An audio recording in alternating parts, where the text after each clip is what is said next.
হাওড়া জেলা হাসপাতালের মধ্যে নাবালিকাকে শ্লীলতাহানির অভিযোগ উঠেছে ল্যাব টেকনিশিয়ানের বিরুদ্ধে। এরপর হাওড়া থানায় অভিযোগ জানালে অভিযুক্ত যুবককে গ্রেফতার করেছে পুলিশ।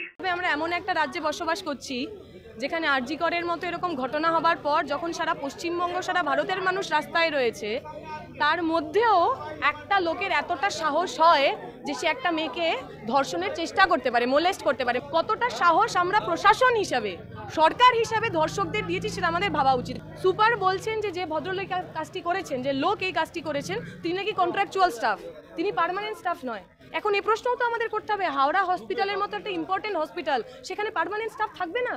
অন্যদিকে পশ্চিম বর্ধমানে নাবালিকাকে বিস্কুট চকলেট খাওয়ানোর প্রলোভন দেখিয়ে বেশ কয়েকদিন ধরেই শ্লীলতাহানির অভিযোগ উঠেছে 72 বছরের প্রৌঢ়র বিরুদ্ধে। খবর পেয়ে ফাঁড়ি এবং স্থানীয় থানায় পুলিশ এসে ওই বৃদ্ধকে গ্রেফতার করেছে।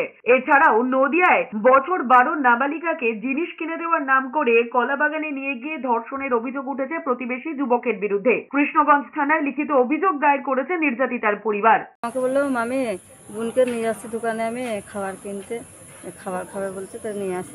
যখন বাড়ি আসি না, খোঁজাখুঁজি করছি, বাড়ি পাচ্ছি না, তখন দেখছি সে মাঠ পানে গিয়েছি কলা বাগানে, দেখছি পড়ে আছে আমার মেয়ে, আরও দৌড়ি পালিয়েছে। বলেছে কি যে আমার মেয়েকে তখন জ্ঞান ফিরে, তখন বলেছে কি যে তুই যদি বাড়িতে বলিস, কাউকে যদি বলিস, তাহলে মোবাইলে আমি তুলে রেখেছি, তাহলে আমি ভাইরাল করে দেবো। অন্যদিকে মালদার হবিপুরে মানসিক ভারসাম্যহীন যুবতীকে ধর্ষণের অভিযোগ উঠেছে গ্রামেরই এক যুবকের বিরুদ্ধে। অভিযুক্তকে গ্রেফতার করেছে হবিপুর থানার পুলিশ।